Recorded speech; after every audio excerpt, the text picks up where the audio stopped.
딸이 되어주세요. 텅 빈 둥지 메마른 여자. 늦은 밤 아파트 현관문을 열고 들어서는 발걸음은 무겁기 그지없었다. 정정만이 감도는 텅 빈 집안 익숙한 풍경이지만 오늘따라 그 공허함이 뼛속까지 스며드는 듯했다. 강선이 그녀의 이름이었다. 40 중반의 나이 남들이 보기엔 부족함 없는 삶이었다. 번듯한 아파트, 남부럽지 않은 직업, 그리고 그녀의 전부였던 남편 박준석. 결혼 20년 선희의 삶은 온통 남편 준석을 중심으로 돌아갔다. 그의 아침 식사를 챙기고 그의 옷을 다려주고 그의 저녁 귀가를 기다리며 따뜻한 밥상을 차리는 것이 그녀의 하루였다. 준석은 그런 선희에게 무뚝뚝했지만 불만을 드러낸 적은 없었다. 선희는 그것으로 만족했다. 남편에게 필요한 존재, 그것이 그녀 존재의 이유라고 믿었다. 하지만 문득문득 가슴 한켠에 구멍이 뚫린 듯한 허전함이 밀려들 때가 있었다. 마치 텅 빈 둥지처럼 그 안을 채워줄 온기가 간절했다. 준석은 늘 바빴다. 회사 일, 골프 모임, 동창회 그의 세상은 넓고 활기찼지만 그 안에 선희가 발 디딜 틈은 점점 좁아지는 듯했다. 오늘도 그랬다. 준석은 늦은 저녁 모임이 있다며 나가버렸고 선희는 혼자 저녁 식탁에 앉아 차갑게 식어버린 밥을 겨우 삼켰다. 텔레비전에서는 요란한 웃음소리가 흘러나왔지만 그녀의 귀에는 그저 소음처럼 들릴 뿐이었다. 창밖은 어둠에 잠겨 있었다. 도시의 불빛은 화려했지만 선희의 마음은 짙은 어둠 속을 헤매는 듯했다.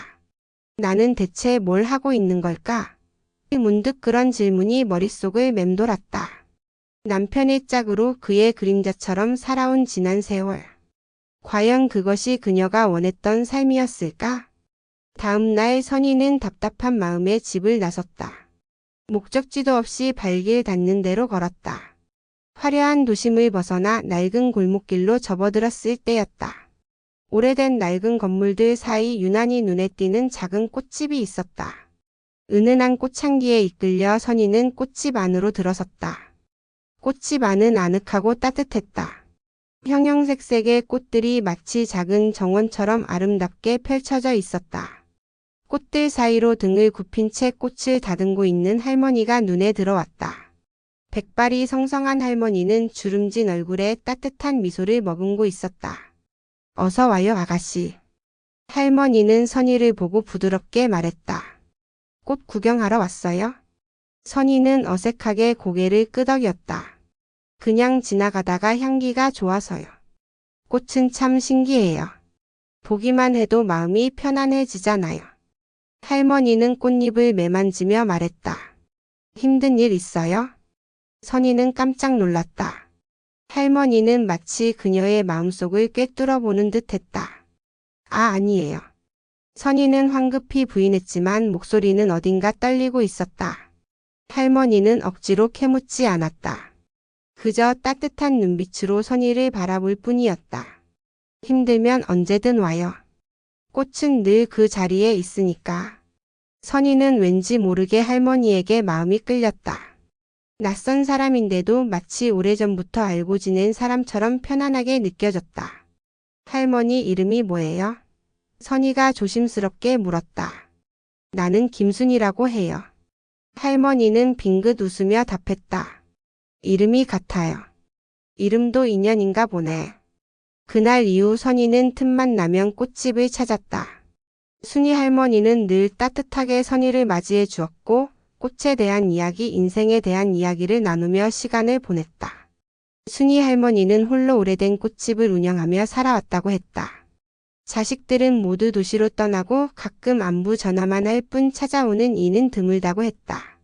선희는 순이 할머니에게서 잃어버렸던 따뜻한 온기를 느꼈다. 마치 오랫동안 잊고 지냈던 엄마의 품처럼 순이 할머니의 꽃집은 선희에게 안식처가 되어 주었다. 어느 날 순이 할머니는 선희에게 조심스럽게 부탁을 했다.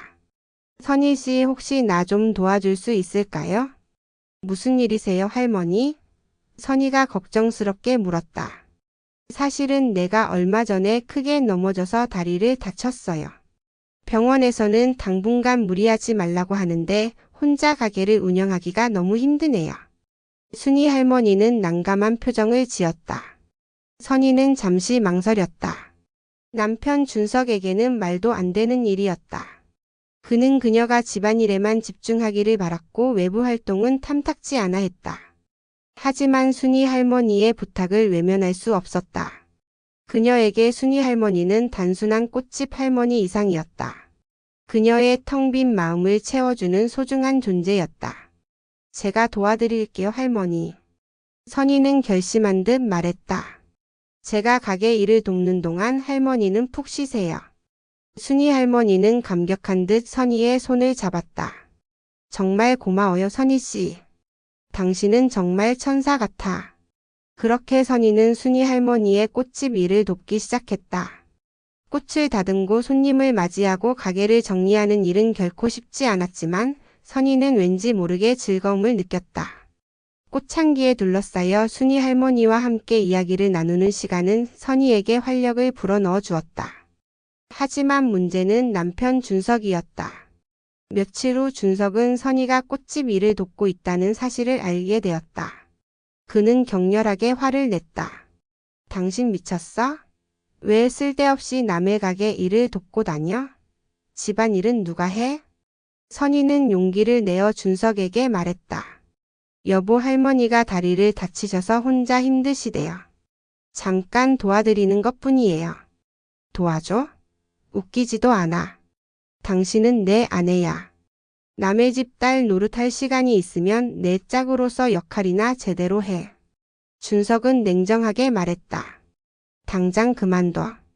다시는 꽃집 근처에도 가지 마.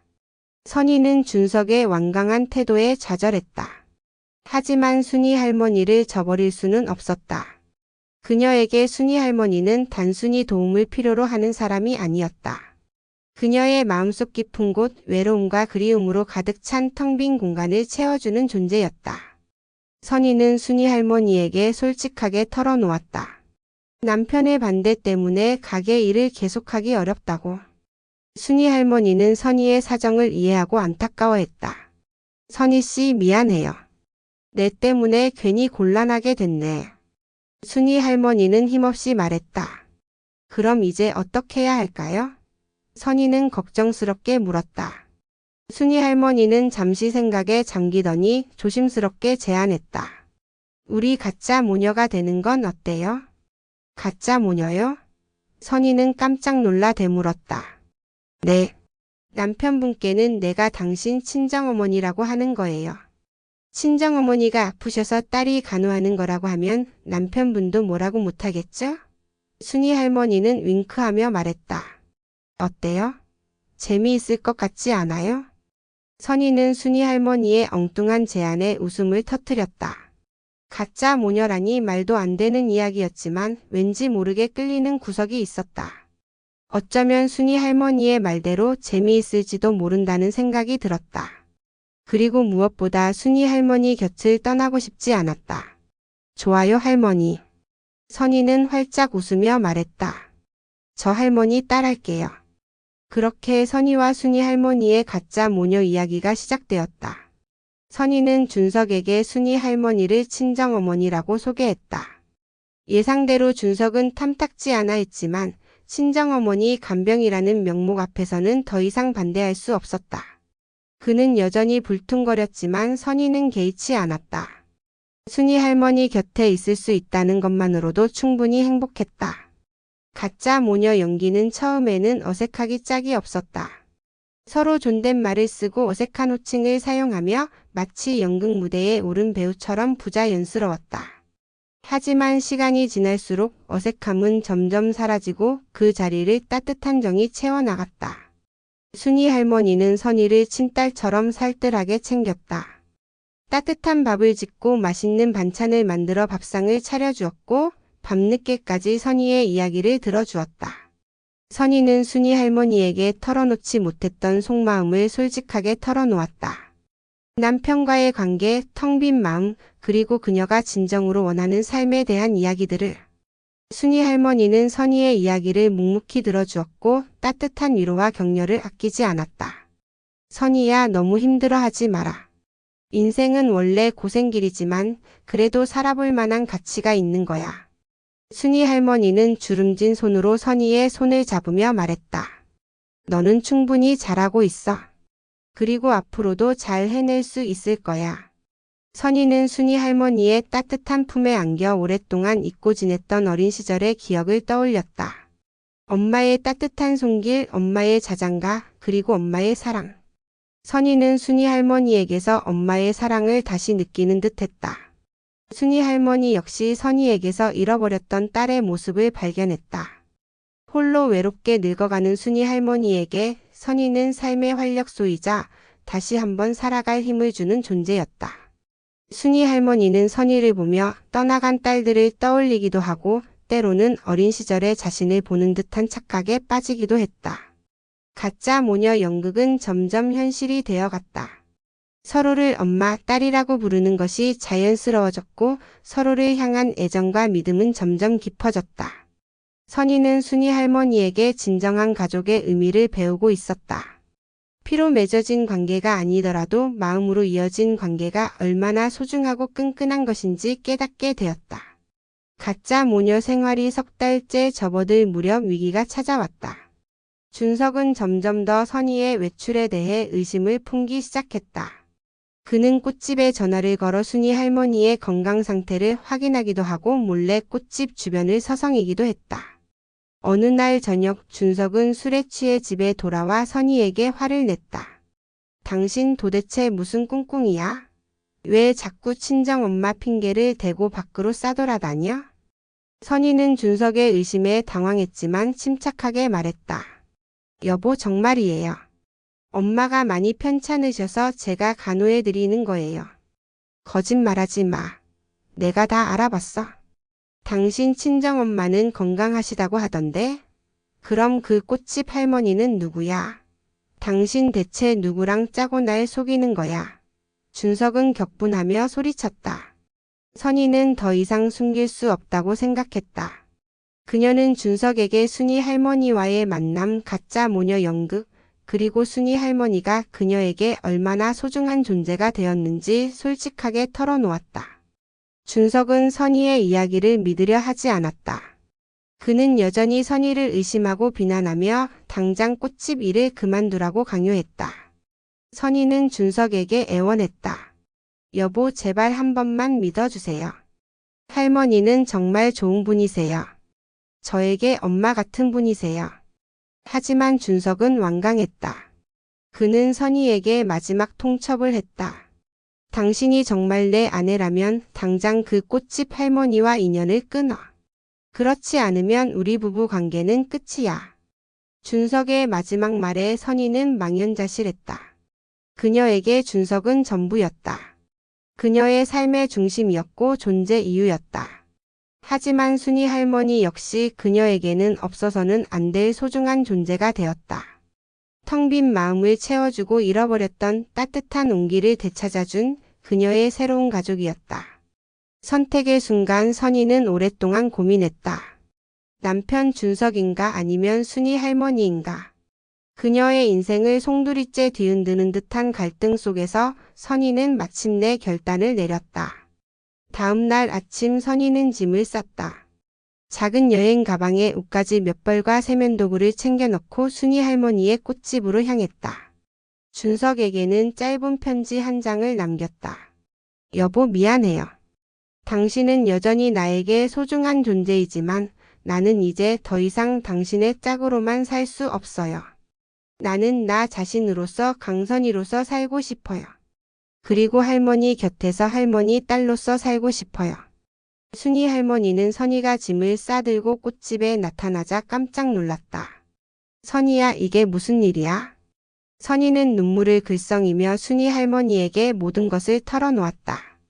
준석과의 갈등, 마지막 통첩, 그리고 그녀의 결심을. 순이 할머니는 선희의 이야기를 묵묵히 들어주었고 따뜻하게 선희를 안아주었다. 선희야, 잘했다. 정말 잘했어. 순이 할머니는 선희의 등을 토닥이며 말했다. 내 마음이 가는 대로 하는 것이 옳은 거야. 그리고 나는 내가 내 딸이 되어줘서 정말 기쁘다. 그날 이후 선희는 순이 할머니의 꽃집에서 함께 살기 시작했다. 작은 꽃집은 두 사람의 따뜻한 보금자리가 되었다. 선희는 꽃집 일을 도우며 순이 할머니를 살뜰하게 보살폈고 순이 할머니는 선희에게 삶의 지혜와 따뜻한 사랑을 나누어 주었다. 시간은 흘러 계절은 바뀌고 꽃집에는 새로운 꽃들이 피고 졌다. 선희와 순이 할머니의 관계는 더욱 끈끈해졌다. 가짜 모녀로 시작된 어설픈 연극은 어느덧 진실보다 더 진실한 가족으로 변모해 있었다. 준석은 처음에는 선희의 결정을 이해하지 못하고 분노했지만 시간이 지날수록 선희의 진심을 깨닫기 시작했다. 그는 선희에게 몇 번이고 전화를 걸어 용서를 빌고 다시 돌아오라고 애원했지만 선희는 단호했다. 그녀는 이미 새로운 삶을 시작했고 그 삶 속에서 진정한 행복을 찾았다. 어느덧 1년이라는 시간이 흘렀다. 봄 햇살이 따스하게 내리쬐는 어느 날 준석은 꽃다발을 들고 순이 할머니의 꽃집을 찾아왔다. 그는 선희에게 꽃다발을 건네며 말했다. 선희야, 미안해. 내가 잘못했어. 이제야 당신의 마음을 이해할 것 같아. 선희는 준석의 사과를 받아들였다. 그녀는 준석을 원망하지 않았다. 다만 이제는 각자의 길을 가야 할 때라고 생각했다. 두 사람은 서로에게 마지막 인사를 나누고 각자의 삶으로 돌아갔다. 준석이 떠난 후 선희는 순이 할머니의 손을 잡고 꽃집 밖으로 나섰다. 따스한 햇살 아래 형형색색의 꽃들이 아름답게 피어 있었다. 선희는 깊은 숨을 쉬었다. 그녀의 마음은 텅 비어 있지 않았다. 순이 할머니의 따뜻한 온기와 사랑으로 가득 차 있었다. 엄마, 우리 이제 어디 갈까요? 선희가 순이 할머니에게 물었다. 순이 할머니는 빙긋 웃으며 선희의 어깨를 감쌌다. 우리는 이제 어디든 갈 수 있어. 함께라면. 두 사람은 손을 잡고 꽃길을 걸었다. 그들의 앞날에는 어떤 이야기가 펼쳐질지 알 수 없지만 분명한 것은 그들이 서로에게 진정한 가족이 되었다는 사실이었다. 피로 맺어진 관계가 아니더라도 마음으로 이어진 가족은 그 어떤 가족보다 끈끈하고 아름다울 수 있다는 것을 선희와 순이 할머니는 삶을 통해 증명하고 있었다. 10년 후 순이 할머니의 꽃집은 여전히 그 자리를 굳건히 지키고 있었다. 낡은 건물들은 여전히 그대로였지만 꽃집은 더욱 활기차고 아름다워졌다. 선희는 이제 꽃집 사장님이 되어 순이 할머니에게 물려받은 꽃집을 번창시키고 있었다.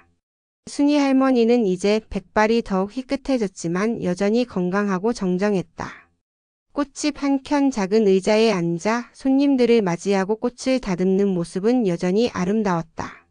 선희는 순이 할머니를 엄마라고 부르고 순이 할머니는 선희를 내 딸이라고 불렀다. 그들의 관계는 10년이라는 시간 속에서 더욱 깊어지고 끈끈해졌다. 어느덧 선희도 50 중반의 나이가 되었지만 그녀의 얼굴에는 10년 전의 그늘은 찾아볼 수 없었다. 그녀의 눈빛은 밝게 빛났고 미소는 따뜻했다. 그녀는 더 이상 남편의 짝이 아닌 강선희로서 그리고 순이 할머니의 딸로서 자신의 삶을 살아가고 있었다. 가끔 준석에게서 연락이 오기도 했다. 그는 여전히 혼자 살고 있었지만 선희의 행복을 진심으로 빌어주었다. 선희는 준석에게 감사했다. 그와의 만남이 없었다면 순이 할머니와의 기적 같은 만남도 없었을 테니까.